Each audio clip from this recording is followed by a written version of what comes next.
सबसे पहले यहाँ पर आगे आगे राम जी आए और नैया मांगी। नैया मांगते ही अच्छा केवट जी केवट जी भी रात वाले सत्संग में थे जब निषाद राज्य और लक्ष्मण जी की चर्चा हो रही पहरेदारी में। सखा परम परमारत एहू मन क्रम वचन राम पद नेहू। सारी चीज इनके पैर में है तो अब पैर ही ले लेना है, इनका वही पकड़ना है। अब केवट जी गंगा के घाट पर आए, अपनी नैया ली है। अब सोचने लगे किनारे रखूं, नहीं नहीं नहीं नहीं, किनारे नैया नहीं लगाऊंगा। कहीं आए और चढ़ गए और फिर कहे अब चलो, फिर मैं क्या कर लूंगा। अब नैया को केवट जी ने प्रभु की पहुंच से दूर रखा। भगवान कुछ मांगे तो किसी की हिम्मत है जो मना कर दे। और जितने लोग नहीं बोल रहे हम क्या समझे, आपका हिम्मत है कि भगवान मांगे और मना कर दे? नहीं है ना, केवट जी में है। भगवान ने कहा ओ भैया केवट नैया ले आओ। केवट जी ने कहा नहीं लाएंगे। क्यों नहीं लाओगे? अब यहां से लक्ष्मण जी, राम जी ने इतना ही भर बोला था कि केवट नैया ले आओ, इसके बाद कुछ नहीं बोला, कुछ नहीं। अकेले बोलते गए हैं केवट जी और लक्ष्मण जी बीच बीच में। लक्ष्मण जी ने कहा क्यों नहीं लाओगे? बोला हमारा मन, नहीं लाएंगे। अरे तो कारण तो बताओ, तुम्हारी नैया है ना, तुम पार करने के लिए हो ना, तो क्यों नहीं लाओगे? बोला काहे कि हम आपके भैया का रहस्य जानते हैं, आपके भैया का मर्म जानते हैं हम। क्या जानते हो? बोला ये पार करने नहीं आए हैं। तो किस लिए आए हैं? बोला पार करने आए हैं। लखनलाल ने कहा कैसी बातें कर रहे हो, पगला वगला हो क्या? एक तरफ कह रहे हो पार करने नहीं आए हैं, फिर कह रहे हो पार करने आए हैं, मतलब? बोला ये गंगा पार करने नहीं आए हैं, ये हमको पार करने आए हैं, हम ये मर्म जानते हैं। ये पार करने नहीं है, पार करने आए हैं। हमने सुना है, एक बात बताइए छोटे सरकार, आपके भैया ने किसी पत्थर पे पैर वैर रखा था? बोला और क्या, हम तो बगल में ही थे। बोला फिर क्या हुआ? बोला पत्थर स्त्री बनी उड़ गई। बोला बस यही आपसे सुनना था हमको। सरकार एक बात बताओ, पत्थर ज्यादा कठोर होता है कि लकड़ी? बोला पत्थर। बोला तो पत्थरवा तो छूने से बनी थी, हमारी नैया तो देखते भर में बन जाए। आप बताओ अगर पत्थर पे ऐसा असर आपके भैया के चरण रज का हुआ, कहीं मेरी नैया पे उन्होंने अपने चरण रख दिए और ये भी उड़ गई तो बाट परई मोरी नाव उड़ाई, फिर क्या करूंगा मैं? लखनलाल ने कहा अरे कितने पत्थरों पर भैया पैर रख के अभी आए हैं, सब पत्थर पे थोड़ी ना होता है, वो थी कभी कभार की बात, एक बार हो गया। केवट जी ने कहा इतने बड़े मूर्ख तो हम भी नहीं हैं कि सारे पत्थरों पे असर होता है, हमें भी पता है आपके भैया के चरणों का असर उस पत्थर पर हुआ था जिस पत्थर की ओर इशारा करके आपके भैया ने बात करी थी। पूछा मुनि शिला प्रभु देखी, इन्होंने इशारा किया, मतलब टारगेट सेट था। और अभी ये आए हैं तो हमारी नैया की ओर इशारा करके कहा नैया लाओ, मतलब आज भी मामला गड़बड़ हो सकता, नहीं लाऊंगा। लक्ष्मण भैया ने कहा अरे तो ठीक ही है ना, पार लगाने वाली खुद ही पार लग जाएगी तो इसमें गड़बड़ का है। केवट जी ने कहा अच्छा ये नैया जब स्त्री बनेगी तो ये घाट पे रहेगी कि घर पे रहेगी? बोला घर में रहेगी। केवट जी ने कहा जो घरवा में हमारी श्रीमती जी बैठी हैं उनका क्या करेंगे? बोला ये जैसे एक वैसे दो। केवट जी ने कहा अच्छा पत्नी को क्या जवाब दूंगा? वो तो यही सोचेगी कि नाव बेच के शादी कर ली दूसरी। बोला अरे बता देना कि भगवान के चरण रज से ऐसा हो गया। केवट जी ने कहा अच्छा वो समझेगी, कैसे उसको समझाऊंगा? लखनलाल से केवट जी ने कहा कभी हमारी वाली से मिले हैं, कभी भेटाए हैं हमारी श्रीमती जी से? लखनलाल ने कहा अरे समझा देना ना। केवट जी ने कहा वो नहीं समझेगी, कैसे समझाऊंगा? लखनलाल ने कहा 1 घंटा से भगवान को समझा रहे हो, पत्नी को नहीं समझा सकते? केवट जी ने कहा क्या बताएं, भगवान को समझाना आसान है, हमने कुछ नहीं बोला, आप हंसो चाहे रो, हमने कुछ नहीं बोला। ये सब की हंसी अपनी है। अगर आपके श्रीमान जी इधर कहीं हो तो आप अपना घर पे जाके निपट लेना। हमने तो कुछ बोला ही नहीं है। इशारों को अगर समझो, राज को राज रहने दो। केवट जी ने कहा नहीं नहीं नहीं, वो नहीं समझेगी। एक बात बताइए सरकार, ये जो नाव देख रहे हैं ना, ये नाव हमारे दादाजी ने चलाया, फिर हमारे बाबूजी ने चलाया, अब हम चला रहे हैं। कर को हमारे जो छोटे छोटे लड़का बच्चा हैं वो भी यही नाव चलाएंगे।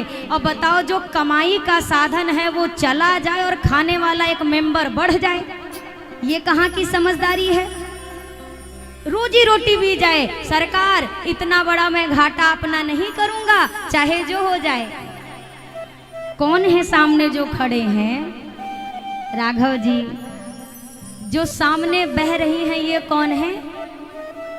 गंगा मैया। इन्हीं के चरणों से निकली गंगा को पार करने के लिए ये केवट जी के आगे निहोरा कर रहे हैं, भैया पार कर दो।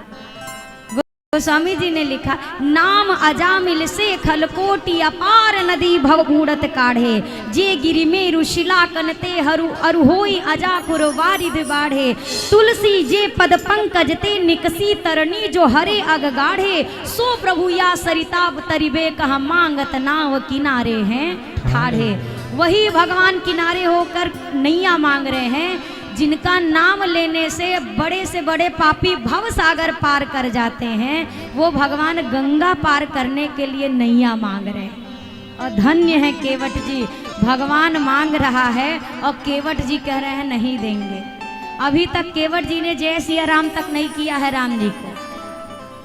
अरे दुनिया के करैया पार अटक गए केवट से, दुनिया के करैया पार अटक गए केवट से, दुनिया के करैया पार अटक गए केवट से, दुनिया के करैया पार अटक गए केवट से, केवट से हाँ केवट से, केवट से हाँ केवट से,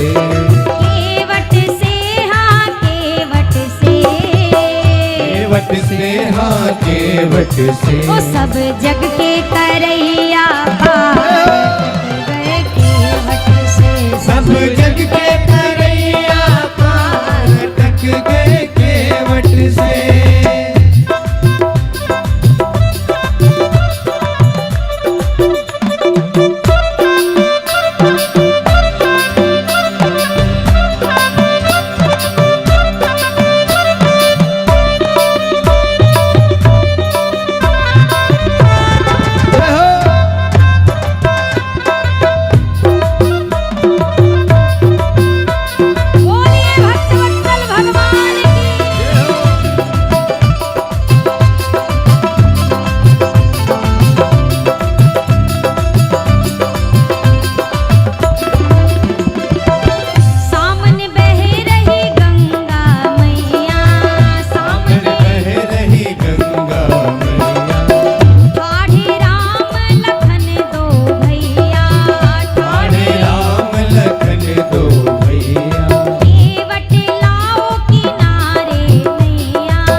वो नाव चढ़ाई। हमें जल्दी से हमें जल्दी से हमें जल्दी से करे दो पार, अटक गए केवट से। हमें जल्दी से कर दो पार, अटक गए केवट से। ओ दुनिया के करैया पार, अटक गए केवट से। दुनिया के करैया पार, अटक गए केवट से। दुनिया के करैया पार, अटक गए केवट से। दुनिया के करैया पार, अटक गए केवट से। वो सब जग के करैया पार, अटक गए केवट से। एक तरफ ख्वाहिश है दुनिया भर के शहंशाह की, एक तरफ साफ इनकार है एक मस्त लापरवाह की। प्रेम के झगड़े में चलती हैं ये कोशिशें नाह की, और दीन वत्सल की दया हो जिद रहे मल्लाह की। अब देखते हैं जीत किसकी और किसकी हार हो, इन दोनों मल्लाहों में पहले किसकी नैया पार। दो खड़े हैं पार लगाने वाले, अब कौन पहले पार जा रहा है ये देखना है। केवट जी ने तो कह दिया हम मरम जानते हैं पार नहीं करेंगे। तो क्या करोगे? बोला ये चरण में जो जड़ी बूटी है ये धो धा के निकाल लूंगा फिर पार कर सकता हूँ। राम जी मौन खड़े हैं, राम जी कुछ नहीं बोल रहे। जो बात हो रही है लक्ष्मण जी से, राम जी मौन। अब राम जी ने जब कुछ नहीं बोला तो केवट जी ने कहा हमको तो लग रहा है आपको पार जाना ही नहीं है। बोला पार नहीं जाना होता तो यहाँ क्यों आते? नहीं पार जाना होता तो कुछ तो बोलते। बोला नहीं हम पार जाना चाहते हैं पर तुम बात ही ऐसे कर रहे हो। अरे चरण वरण धोने का कुछ नहीं है, झंझट बिठा लो और पार करो। केवट जी ने कहा नहीं, अरे पाते भरी सहरी और सकल सूते वारे वारे, अरे केवट की जाति कछु वेद ना पढ़ाई हो। केवट की जाति कछु वेद ना पढ़ाई हो। सब परिवार मेरो यही लागी राजा जो। सब परिवार मेरो यही लागे राजा जो। दीन वित्तहीन कैसे दूसरी गढ़ाई हो। दीन वित्तहीन कैसी दूसरी गढ़ाई हो। गौतम की घरनी जो तरनी करेगी मेरी। गौतम की धरनी जो तरनी तरेगी मेरी। हरि प्रभु सोनी शादे होई के बात ना बढ़ाए हो। प्रभु सो निषाद हुई के बात ना बढ़ाई हो। तुलसी के ईश राम रावरो सो साची कहो। तुलसी के इस राम रावरो सो साची कहो। हरे बिना पग धोए नाथ नाव ना चढ़ाई हो। बिना पग धोए नाथ नाव ना चढ़ाई हो। बिना पग धोए नाथ नाव ना चढ़ाई हो। केवट जी ने कहा सरकार हमारे लड़का बच्चा छोट छोट है, छोटे छोटे, और एक ठो नहीं है 9-10 ठो है। आज ये जो नैया है अगर ये चली गई तो भूखों मर जाएंगे। इतना धनिक नहीं हूँ कि दूसरी नैया बनवा लूँगा, इतना कोई विद्वान नहीं हूँ कि बच्चों को विद्वान बना दूँगा। ले दे के यही एक नैया है मेरे पास सबको पालने के लिए, और ये चली गई तब तो सरकार जीवन समाप्त हो जाएगा। मर जाऊंगा पर नैया नहीं जाने दूंगा।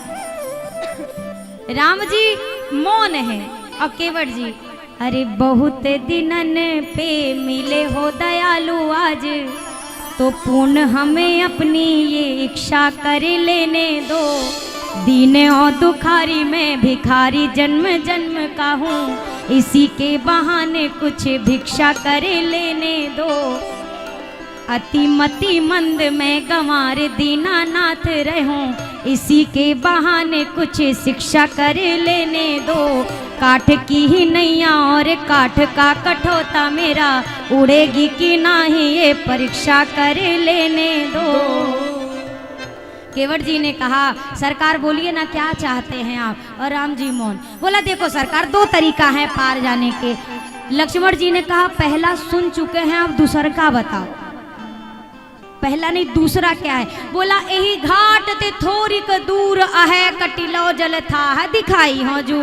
इस घाट से अगला एक घाट है जहाँ पर गंगा मैया का जल एकदम थोड़ा सा है, पैदल पार किया जा सकता है। लक्ष्मण जी ने कहा बहुत सुंदर, लेके चलो।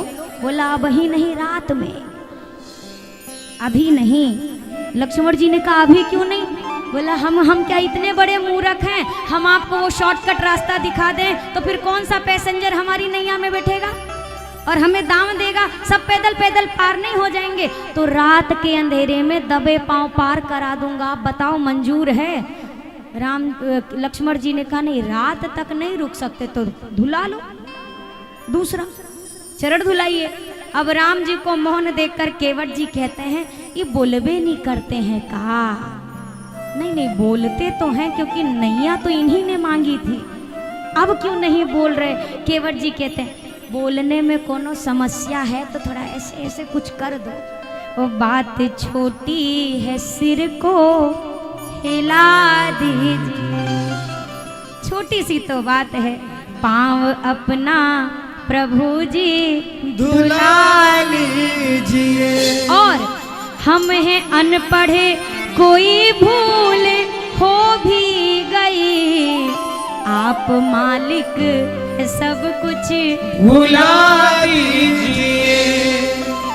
लखन लाल ने कहा 1.5 घंटे से खड़ा रख के बहानेबाजी कर रहे हो, नहीं जाना तुम्हारी नैया से। भैया दूसरी नैया लेके आ रहा हूँ, चिंता मत करो। केवट जी ने कहा शौक से जाइए। ओ गैर मल्लाह आएगा हरगिज नहीं, इंतजाम करके बैठा हूँ, नाम लेकर किसी का भुला लीजिए। और सरकार चाह दोनों की है देर, अरे किस बात की, शीघ्र ही कुछ न कुछ फैसला कीजिए। आपको भी पार होना है, हमहू को तो पार ही होना है, जल्दी बताओ ना क्या किया जाए। राम जी मौन। अब केवट जी सोच रहे हैं ये बोलेंगे तब ना कोई हल निकलेगा, बोलते ही नहीं है, क्या किया जाए। अब केवट जी लगे राम जी के चारों ओर गोल गोल घूमने। लक्ष्मण जी ने कहा क्या कर रहे हो? बोला पोटली ढूंढ रहे हैं।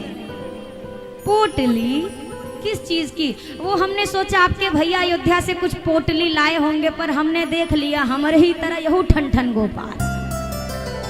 आप यही सोच रहे हो ना केवट पार करेगा फिर उतराई मांगेगा, तो उतराई में केवट को क्या प्रदान करूंगा? चिंता मत करिए। पद कमले धोई चढ़ाई नाव, ननाथ उतराई चहो। पार करूंगा, उतराई नहीं लूंगा। राम जी अब भी मौन। केवट जी को लगा इनको हमारी बात पे भरोसा ही नहीं है। नहीं है? अच्छा। मोहि राम राउर आनी दशरथ शपथ सब साची कहो, आपकी आपके बाबूजी की कसम खाकर कहता हूँ उतराई नहीं लूंगा। आप तो लक्ष्मण भैया ने कहा हमने अपने बाबूजी की कसम आज तक नहीं खाई, ई खा रहा है। इसने कैसे कसम लिया? अपने तीर की ओर हाथ बढ़ाया। केवट जी ने कहा बरु तीर मारहु लखन पे, जब लगिना पाए पखारी हो, तब लगिन तुलसीदास नाथ कृपालु पार। भले आज छोटके वाले अपने बाण से मार दें तो मार दें, हम सौगंध ले रहे हैं, हम उतराई नहीं लेंगे और आपको पार कर देंगे, विश्वास करिए। और जब लक्ष्मण जी का बाण देखा तो कहने लगे अच्छा मारना चाह रहे, मार दो, मार दीजिए, शौक से मारिए। हम तो कह रहे जो 2 मिनट बाद मारने वाले हो अब ही मारो, हर तरफ से केवट का फायदा है। लक्ष्मण जी ने कहा मरने में कौन सा फायदा? बोला बिल्कुल फायदा। बोला कहते हैं मृत्यु के अंतिम समय में कोई राम का नाम ले ले तो तर जाता है, और हमारे आगे तो साक्षात राम खड़े हैं। और दूसरी बात, मरूंगा हाथ से किसके कि जो रघुवर का प्यारा है, मरूंगा किस जगह पर जिस जगह गंगा की धारा है, मरूंगा सामने किसके कि जिसका दास होता हूँ, मरूंगा किस खता पर पाँव करुणा निधि के धोता हूँ। अगर इन पद कमल पर प्राण को खो जाएगा केवट, तो मर कर भी जमाने में अमर हो जाएगा केवट। केवट जी ने कहा जल्दी मारिए, देर मत करिए, गोल्डन चांस है, निकल ना जाए। अब आपसे कोई कहे मारो मारो जल्दी मारो तो कैसे मारोगे? केवट जी ने कहा जब कोई मरने वाला होता है ना तो लोग उसका मुंह खोल के 2 बूंद गंगा जल डालते हैं, और हमको 2 बूंद कौन कहे, बाण लगते ही कौन सा हम पट्ट से मर ही जाएंगे, जिएंगे ना 2-4 मिनट, तो 2 बूंद की कौन कहे छलांग मारूंगा गंगा जी में 2 लीटर पीऊंगा, तब तक पीऊंगा जब तक मर ही नहीं जाता, पीता रहूंगा, और जब मर जाऊंगा तो सोचो भगवान हमारा अंतिम संस्कार किए बिना थोड़ी जाएंगे, अंतिम संस्कार करेंगे। और कितना बड़भागी हूँ मैं, एक तरफ पार करने वाली गंगा और दूसरे तरफ पार करने वाला भगवान, और बीच में केवट की चिता सजेगी, बताओ कितना भाग्यशाली। छोटे सरकार जल्दी मारो, थोड़ा जल्दी करो, अब इंतजार नहीं हो, जो मेरे प्यारे का प्यारा है वो मुझे मारेगा, मैं कितना बड़भागी हूँ। लक्ष्मण जी ने कहा हमें तो तुमसे बात ही नहीं करनी, बोलना ही नहीं है। अब केवट जी सरकार से कह रहे क्या आज्ञा है, कुछ तो बोलिए, उतराई नहीं लूंगा, वादा करता हूँ। अब राम जी भी सोचने लगे, दोनों की तरफ देखकर हंसे हैं, सियाजू की तरफ और लक्ष्मण जी की तरफ। क्यों? क्योंकि विवाह के पहले चरण सेवा लक्ष्मण जी की थी, अब विवाह हो गया तो अब जानकी मैया के साथ बट गया, एक आपका एक हमारा, थोड़े थोड़े के लिए। अब केवट जी जब आए तो राम जी ने कहा आप दोनों एक एक के लिए लड़ रहे थे, केवट फ्री फंड में दोनों लेके गया बिना कुछ दिए। अब राम जी ने धीरे से कहा सोई करूं जे हितव नाव न जाए, वही काम करो जिससे तुम्हारी नैया ना जाए। केवट जी ने कहा मतलब इतना हम गोल गोल बात समझ लेते तो नैया गोल गोल ना चला रहे होते, साफ बताओ क्या कह रहे हो, ऐसा क्या करूं कि मेरी नैया ना जाए। ये केवट जी हैं। किसी ने कहा केवट जी ने क्यों नहीं धो लिया, धो लेना था। राम जी ने भी कहा रे आपसे पहले बहुत लोगों ने धुला बिना पूछे, आप भी धो लो। केवट जी ने कहा जिन्होंने धोया उनकी गरज थी, पर हमारी कोई गरज नहीं है। जिनने धोया उनको रही होगी आपसे कोई गरज, मेरी थोड़ी ना है। केवट जी ठाकुर जी के मुख से कहलवाना चाहते हैं, अपने मुख से कहो।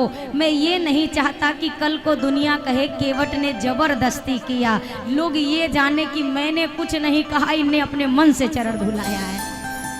केवट जी से आखिरी में अब राम जी धीरे से कहते हैं ठीक है भैया, बेगियानो जल पाय पखारू, जा जल लेके आओ, चरण पखार ले। अब केवट जी को देखिए, अभी तक खड़े खड़े बतिया रहे थे और जैसे कहा पखार लो, अब केवट जी बैठ गए। लक्ष्मण जी ने कहा विधाता आप बैठ काहे गए, जाओ ना, भैया कह रहे हैं धो लो। बोला नहीं, भैया ने अगर धोने को कहा होता तो अब तक हम धो धा के छुट्टी कर दिए होते, आपके भैया ने कहा है पखार लो। लक्ष्मण जी ने कहा फर्क क्या है, कहा बिल्कुल फर्क है, धोने का मतलब बस पानी डाला धो दिया, और पखारने का मतलब धर्म पत्नी के साथ गठबंधन करके लड़का बच्चा को इकट्ठा करके तब पखारा जाता है। और सरकार हमारी पत्नी बैठी है घरे तो बुला लाए, आज्ञा कर। लक्ष्मण जी ने कहा भैया इतना भारी भरकम शब्द क्यों बोला, बोल देते धो लो। राम जी ने कहा यही तो 3 घंटा से कह रहा था पखारियों पखारियों पखारियों, तो हमहू ने कह दिया ले पखार ले, हमें क्या पता था किस बात का क्या अर्थ निकालेगा, अब क्या करे। केवट जी हाथ जोड़े जाए। लखन लाल ने कहा अब तुम हिल गए ना भैया, तो अब तुम नहीं बचोगे, तब बचा दिया था, चुपचाप यहाँ बैठो और जैसे तुम्हारा दिमाग सही हो नैया उठाओ और हमें पार करो। केवट जी अब राम जी से जाएं। अब राम जी हाँ कहें तो दिक्कत, ना कहें तो दिक्कत। लक्ष्मण जी ने कहा भैया हिलने मत देना, 1 घंटे 2 घंटे से खड़ा रखा है। अब केवट जी जाएं। अब लखन लाल को देखें तो राम जी कैसे कह दें जाओ, और केवट जी को देखें तो कैसे कह दें ना जाओ। अब यहाँ पर राघव जी ने ना हाँ बोला ना बोला, कुछ इशारा किया। और ये बात कवितावली में गोस्वामी जी ने लिखी है। राम जी ने देखा, लक्ष्मण जी उधर देख रहे हैं तो केवट जी को देखा, आंख का इशारा, कुछ बोले नहीं। जैसे केवट जी की ओर निगाह पड़ी, लक्ष्मण जी का हटना, निकलो। अरे प्रभु रूख पाई के बुलाई बालक घरी ने हो, प्रभु रूख पाई के बुलाई बालक धरनी हो। अरे बंदी के चरण छाओ दिशि बैठे घेरी बंदी के चरण छाओ दिशि बैठे घेरी। छोटो सो कठोता भरी आने पानी गंगा जू को, छोटो सो कठोता भरी आनी पानी गंगा जू को। अरे धोई पाया पियत पुनीत बारी फेरी के, धोय पानी पियत पुनीत बारी फेरी के। हाँ धोई पाया पियत पुनीत बारी फेरी के। प्रभु रुख पाई के, रुख मतलब आंखों का इशारा। राम जी ने कहा निकलो, केवट भागे। जैसे भागने लगे, लक्ष्मण जी ने कहा भैया, बिना बोले भाग गया। राम जी ने कहा अब क्या करें, भाग गया तो भाग गया, इंतजार करो। अब केवट जी गए, तुरंत आवाज लगाई, ए चुनुआ मुनुआ टुनुआ पुनुआ सब इकट्ठे हो, भगवान आए हैं।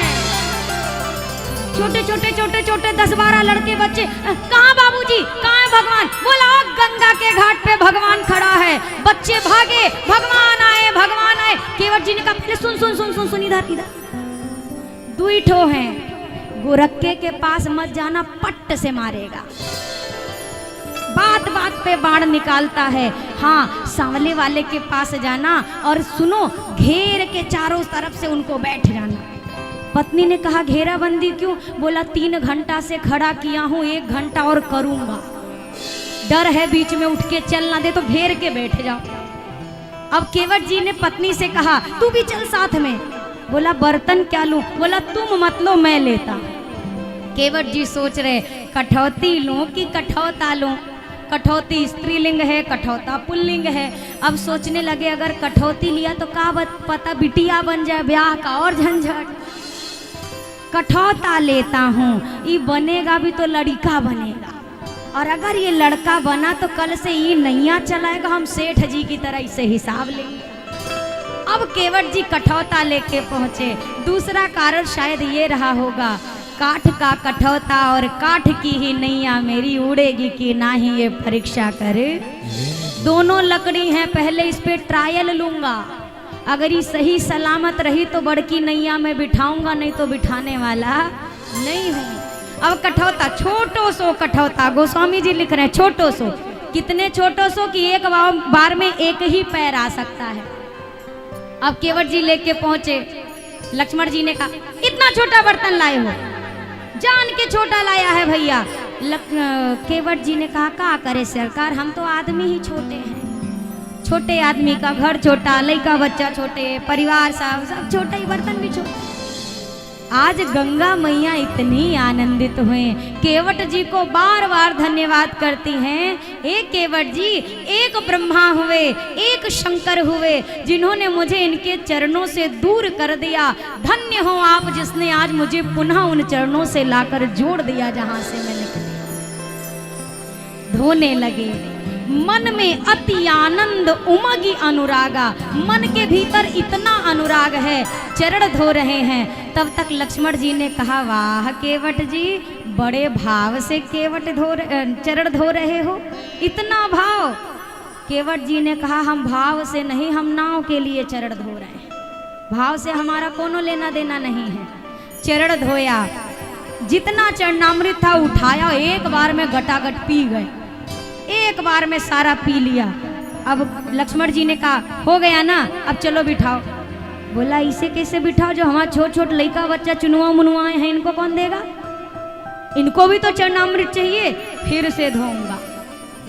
तब तक बायां चरण धोना शुरू किया, धोया ही था तब तक केवट जी उदास हो गए। राम जी ने कहा अब क्या हुआ? बोला सरकार गड़बड़ हो गई, जो पहले धुला था उसमें फिर आधा किलो धूल चिपक गई है क्योंकि पांव गीला था। लक्ष्मण जी ने कहा तब तो कुटिया हमको यही पार बना लेनी चाहिए 14 साल के लिए, चिपकेगी ही गीले पांव में। बोला नहीं चिपकेगी, हमने अपना ये गमछा नहीं बिछाया था ना, इस बार बिछा देंगे। फिर से धोया, अपने छोटे छोटे बच्चों के मुख को खोल कर केवट जी चरणामृत डाल रहे हैं। लक्ष्मण जी ने कहा हो गए ना तुम्हारे खानदान वाले, अब चलो लेकर के। केवट जी ने कहा हाँ घरवा वाले तो हो गए, गांव वाले हमको मत डालेंगे, आप तो चले जाओगे, इनको भी चरणामृत चाहिए, एक बार और धोऊंगा। फिर से धोया, अब चरणामृत बांटते बांटते 2.5 किलोमीटर आगे निकल गए। जो खेत में है उसको खेत में देने गए। लक्ष्मण जी ने केवट जी के एक छोटे बच्चे से कहा कहाँ गए तुम्हारे बाबूजी? बोला हम कहाँ जानी, होंगे कहीं। अब बांटते बांटते 2.5 घंटा में केवट जी लौट के आए। लक्ष्मण जी आग बबूला, अब भगवान तुम नहीं ले गए, अब बिठा लो नैया में। तब तक केवट जी सोचे अब ये नहीं छोड़ेंगे, अब तो मार ही देंगे पक्का। अब केवट जी ने सोचा छोटके वाले के सामने बोलना ही नहीं है, बड़के वाले को पकड़ के किनारे कर। अब बड़े सरकार को, सरकार एक बात, थोड़ा किनारे साइड में। राम जी ने कहा क्या हुआ? बोला एक बार और धोऊंगा। राम जी ने कहा मोहल्ला टोला अपने पराए बेगाने सब तो हो गए, अब कौन बाकी है? केवट ने कहा देखो सरकार आपके लिए हम घाट का नियम नहीं बदलेंगे, जो पहले से खड़ा है उसको पहले पार करेंगे, जो बाद में आया वो दूसरे नंबर पे पार होगा। राम जी ने कहा हमको कोनो नहीं दिख रहा है, कौन है? बोला आपको दिख गए होते तो पार ना हो गए होते, नहीं दिखे इसीलिए तो लटके पड़े हैं बीच में। कौन? बोला मेरे पिता, देखो सब टुकुर टुकुर निहार रहे हैं कि हमें भी पार कर दो, हमें भी पार कर दो, इनको पहले पार करूंगा। फिर से चरण धोया, चरणामृत लिया, उसी चरणामृत से। अच्छा केवट जी ने राम जी से कहा सुने हैं आप बहुत पढ़े लिखे हैं? बोला हाँ गए तो थे गुरुकुल। बोला तर्पण का मंत्र याद है? बोला है। तो बोला चलो पढ़ो। राम जी से ही मंत्र बुला, तर्पण किया, अपने पितरों को तर्पण दिया है, पितृ धन्य हो गए। कहते हैं किसी कुल में एक भक्त हो जाए तो 21 पीढ़ियां तारता है, 10 पीछे की, 10 आगे की और एक वो जिसमें उसका जन्म हुआ है। केवट जी ने अब बिठा लिया नैया में बिठाया। अब गंगा मैया इतने वेग में कि मेरा भगवान आया। केवट जी ने कहा मैया इस जो आपकी इस समय वेग है, इस वेग से तो राम जी 1 मिनट में पार हो जाएंगे, थोड़ा ठहर के बहो मैया। अब धीरे धीरे करके जब उस पार नैया लगी, अब केवट जी उतरे। तब प्रणाम नहीं किया था, अब प्रणाम कर रहे हैं। क्यों? बोला तब कर लेता तो इनकी वाली करनी पड़ती, अब करूंगा, अब इनका जो मन कहे कह दे, अब स्वीकार। दंडवत किया, लेकिन प्रभु उठा नहीं रहे हैं। क्यों? जबकि भगवान अपने सामने किसी को गिरा नहीं देख रहे, नहीं उठा रहे। क्यों? क्योंकि प्रभु सकुचे एहि नहीं कछु दीना। प्रभु को संकोच है कि मैंने केवट को उतराई नहीं दी है। अब सियाजू के मन में प्रेरणा हुई, सियाजू ने अपनी मुद्रिका निकाल कर हाथ में ली, बोला ये केवट को दे दीजिए। राम जी ने कहा मैया उतराई दे रही हैं, केवट ले लो। केवट ने नेत्रों में जल भर के कहा प्रभु हमारे यहाँ हमारे बाबूजी कहते थे केवट भैया बेटा घर पे कोई मेहमान आए तो उसके जेब में कुछ डाल के विदा करना चाहिए। मैं इस योग्य नहीं कि आपको दे सकूं, पर इतना भी मैं नहीं गिरा प्रभु कि आए हुए मेहमान से मैं कुछ ले लूं। अभी नहीं लूंगा, फिरते समय जो दे दोगे वो जरूर ले लूंगा, अभी नहीं, जब आप अपने घर आओगे तब ले लूंगा। केवट जी ने राम जी से कहा प्रभु मैं रहता गंगा तट पर हूँ, तुम रहते जल निधि तट पर हो। मैं गंगा तट का केवट हूँ, तुम भव सागर के केवट हो। अगर खुद को ऋणी समझते हो तो ऋण भी वहीं चुका देना। गंगा से पार किया मैंने, मुझे भव से पार लगा देना। केवट जी ने कहा जब आप मेरे घाट आए मैंने आपको पार किया, जब मैं आपके घाट आऊं आप मुझे पार कर देना। लक्ष्मण जी ने कहा स्वागत है, आइए तो सही।